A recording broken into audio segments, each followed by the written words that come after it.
Welcome to another time of contemplative prayer using art and scripture to inspire us into a connection with God, because that's what prayer is. It's a connection. It's a time of relating to God, listening and speaking, both.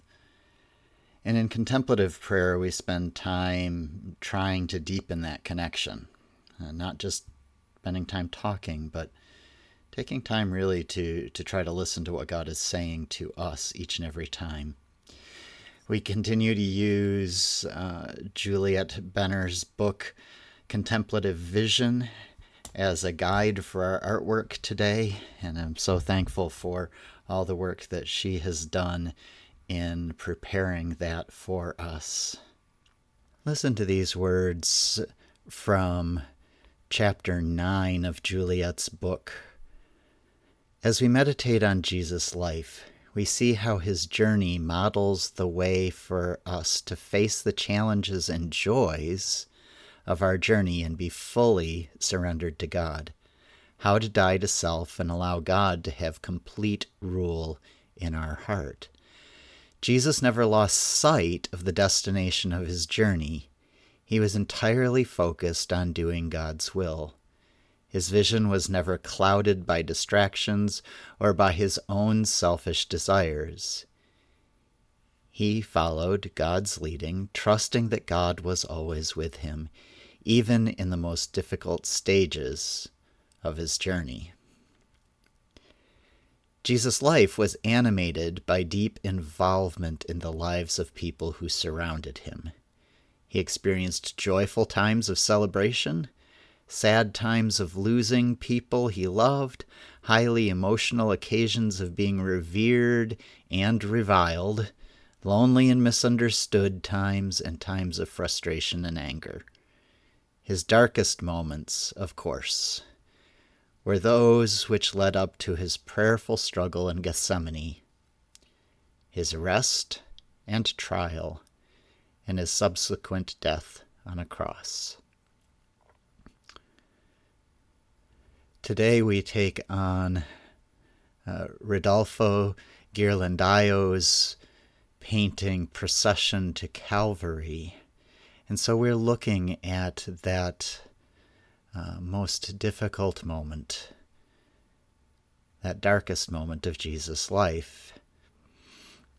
We're going to see Jesus carrying his cross toward the hill of Golgotha, surrounded by some of his closest followers, as well as soldiers on horseback and on foot. To prepare us for this, we're going to look at a couple of different scripture passages from Jesus' crucifixion. One of the challenges is that each of the Gospels gives us little bits of different insights into the time. We're going to start with a couple of verses from John chapter 19, and then we're going to move into some scripture from Luke chapter 23. Prepare yourself to hear this scripture. As always, listen for what catches your attention. Not necessarily for the details of the whole thing. You're not necessarily trying to get a better understanding of the crucifixion.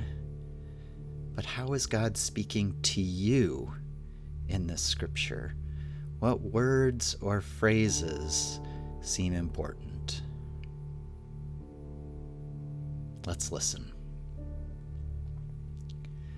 Then Pilate handed Jesus over to be crucified. The soldiers took Jesus prisoner.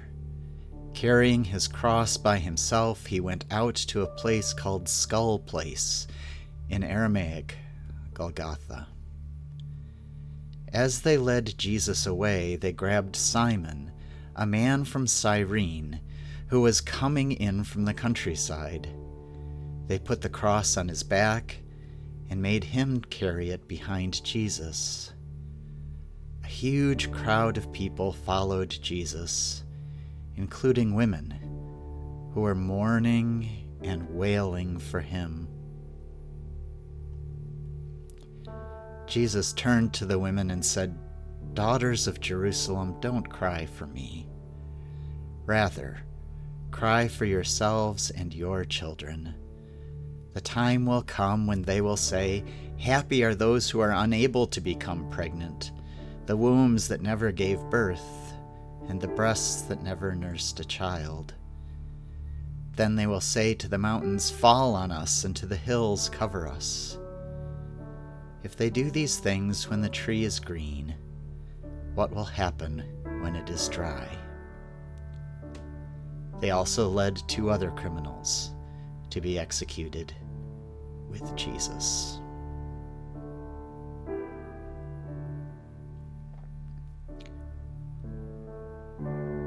What word or words caught your attention?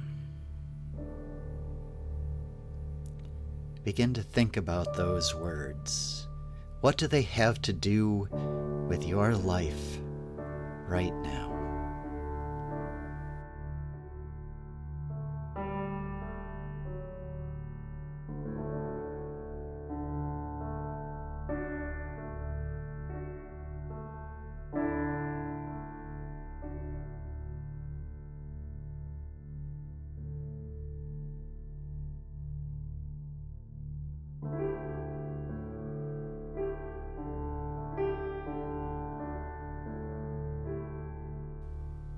Now let's take some time for a slow look at this painting.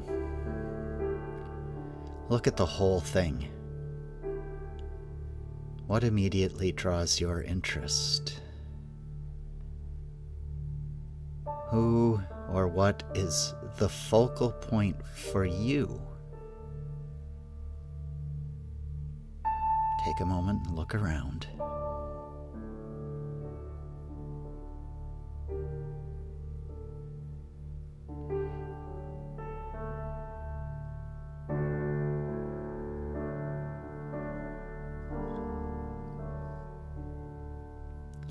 Now that you've got a beginning of what may be capturing your interest, let's listen again as Juliet helps to walk us through the painting in more detail. The painting depicts 3 stages of a pathway in which different groups of people are traveling to the same destination. It is the path that Jesus has taken and which leads toward his place of crucifixion. Behind is a group that follows Jesus toward Golgotha, and ahead of him is another group that winds its way closer to the site. First, look along the path which Jesus makes his way. In the right corner of the painting, a procession of noblemen emerges from a grand city, making their way toward the final destination where momentous events are about to unfold. They seem unaware of the earth-shattering events about to take place ahead of them. They travel along, casually pausing to chat and confer with each other. Just another outing. Just another spectacle to witness. Their path takes them away from the prosperous city behind them through an archway that is crumbling into ruin. This decaying arch marks the beginning of the way of suffering and death as it leads forward and upward toward the hill of the skull. Close to this curved opening is a barren, eroded rock to which a lonely, scrubby tree and dead brown root cling. This provides a sharp contrast to the rich and peaceful urban setting that lies behind, as well as a foreshadowing of the stark tree on which Jesus is to be hung. The participants in this part of the scene know where the road leads, although they have no understanding of its significance. They follow full of curiosity and interest.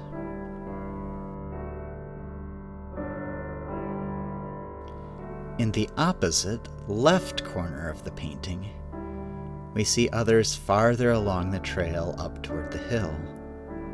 the figures are less distinct, but they appear to be the parties accompanying the two thieves who are to be crucified with Jesus on this fateful day. Following this path upward, we arrive at the hill itself, already prepared for the two thieves. Two crosses, already anchored to the spot, loom into the sky, which is beginning to darken with gathered clouds.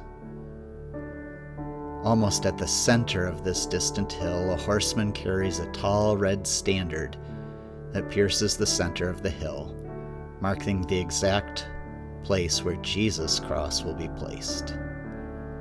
The short horizontal beam of the cross and the long aggressive spear at the center of the painting intersect to form a triangle that accentuates Jesus' place of crucifixion.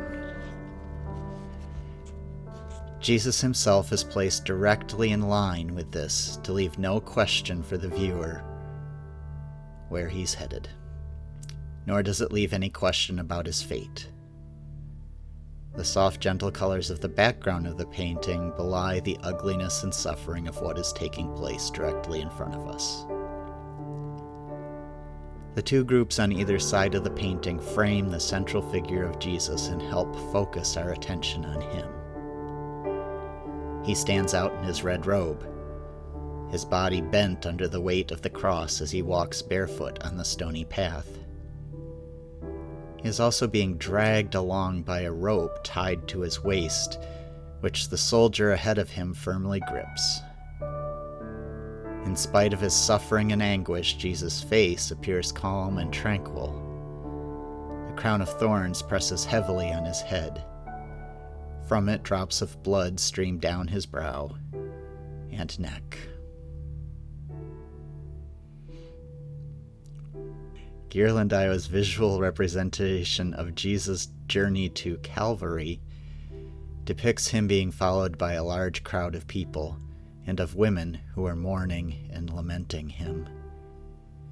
Here we see the small band of devoted followers very close to Jesus, their golden halos distinguishing them from the others.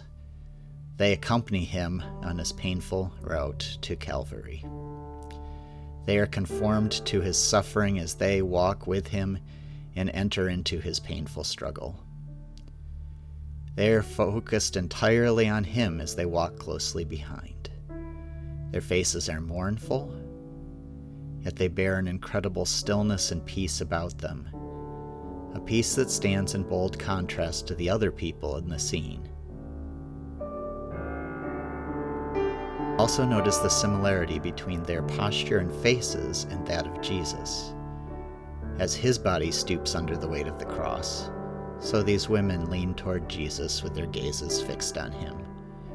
John, the beloved disciple, robed in red and gazing almost blissfully toward heaven, stands close to the mother of Jesus. The groups of opposing forces surrounding Jesus appear antagonistic and harsh. The anger and hostility on their faces stands in sharp contrast to the gentle faces of those who are Jesus' friends. Depicted mostly in profile, their features are crisply defined and hard. Notice the aggressive face of the man on the extreme left and the clenched fist of another behind him. Look at the soldier immediately in front of the horse. He shows a face full of rage and hatred as he looks toward the women. All of this is emphasized by the sharp, angular diagonals of the cross and lance in the middle of the painting. The hard, bright metallic armor of the mounted soldier, the sharp edges of helmets and weapons emphasize their animosity.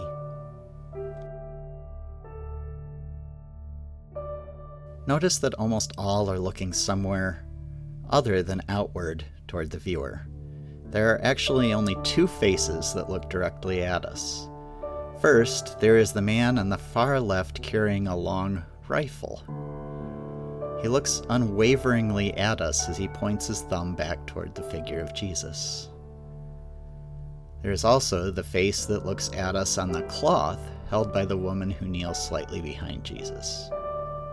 Historically identified by Roman Catholics as Veronica, she has used it to wipe the sweat and blood from the face of Jesus.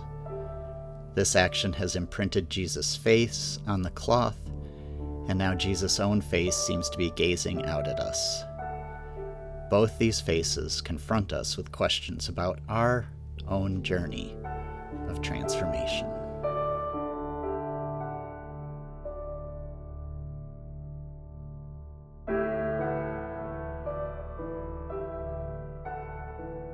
Look back at the full painting. You had a place that you were looking at before. Perhaps continue to focus on that. Or maybe take a moment to place yourself within the painting. Where are you in relation to Jesus as he makes this journey to Calvary? Are you in the distance, far from him? Are you close enough to touch him? Or with which group in the painting do you most identify at this point in your own journey in life?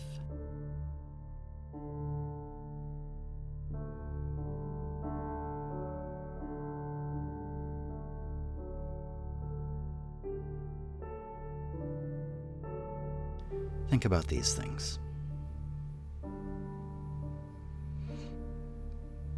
As you begin to think about them, what message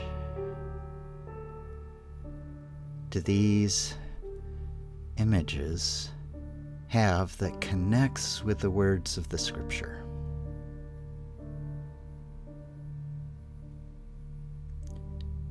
To help us do that, let us listen again to the Scripture. Again, noticing what words or phrases seem to speak to us. What is God wanting you to hear? Then Pilate handed Jesus over to be crucified. The soldiers took Jesus prisoner. Carrying his cross by himself, he went out to a place called Skull Place, in Aramaic, Golgotha. As they led Jesus away, they grabbed Simon, a man from Cyrene, who was coming in from the countryside. They put the cross on his back and made him carry it behind Jesus. A huge crowd of people followed Jesus, including women, who were mourning and wailing for him. Jesus turned to the women and said, "Daughters of Jerusalem, don't cry for me. Rather, cry for yourselves and your children. The time will come when they will say, 'Happy are those who are unable to become pregnant, the wombs that never gave birth, and the breasts that never nursed a child.' Then they will say to the mountains, 'Fall on us,' and to the hills, 'Cover us.' If they do these things when the tree is green, what will happen when it is dry?" They also led 2 other criminals to be executed with Jesus.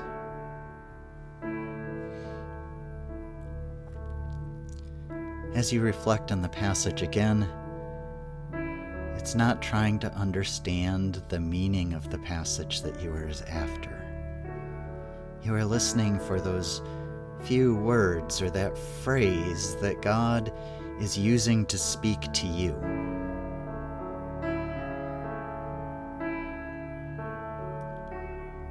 What has some connection with your life now?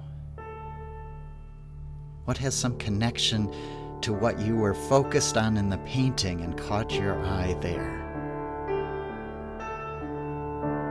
And how are the two connected?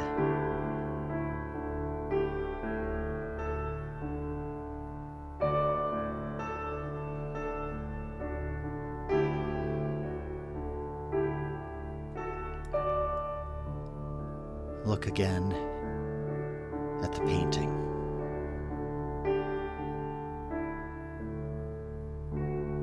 Take a moment to let your eye wander over all of it. Perhaps something new will catch your eye, a new thing which ties all of your thoughts and messages from God together for this moment. Or perhaps it is that thing that first caught your attention.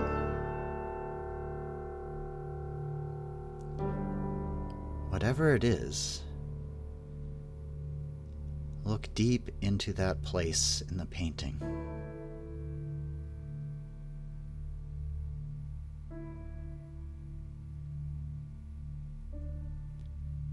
As you think about the words that jumped out from the scripture and this image,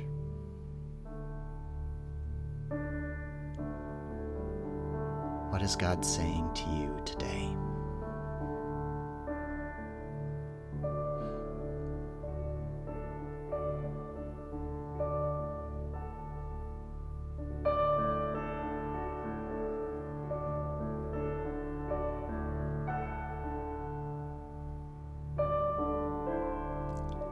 Take that reflection a step further. What does God want you to do with this information? What is God calling you to be? Or how is God calling you to act?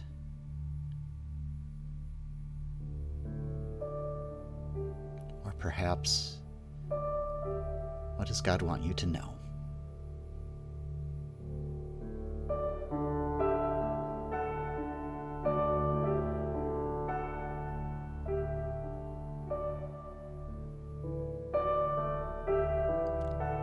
Let your eye drift now toward Jesus.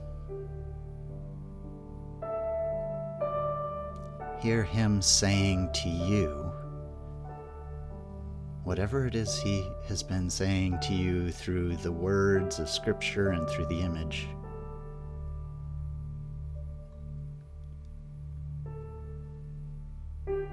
What is he saying to you?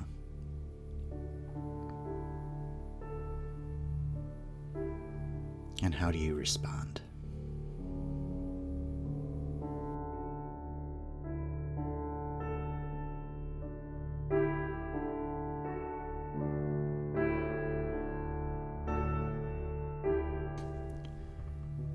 As is often the case, you may need to continue to think about these words, phrases, images for the next few days until you come to a better understanding of what God has for you.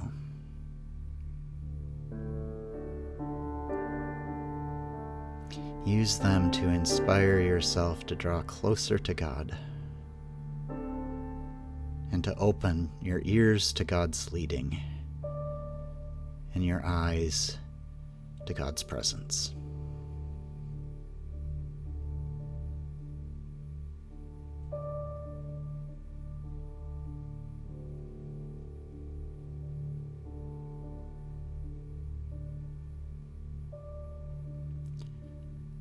I invite you now to end that time of conversation, being present with God. Sometimes we're hesitant to do that and we need more time. You can always pause this video to do that. Don't be afraid to do that.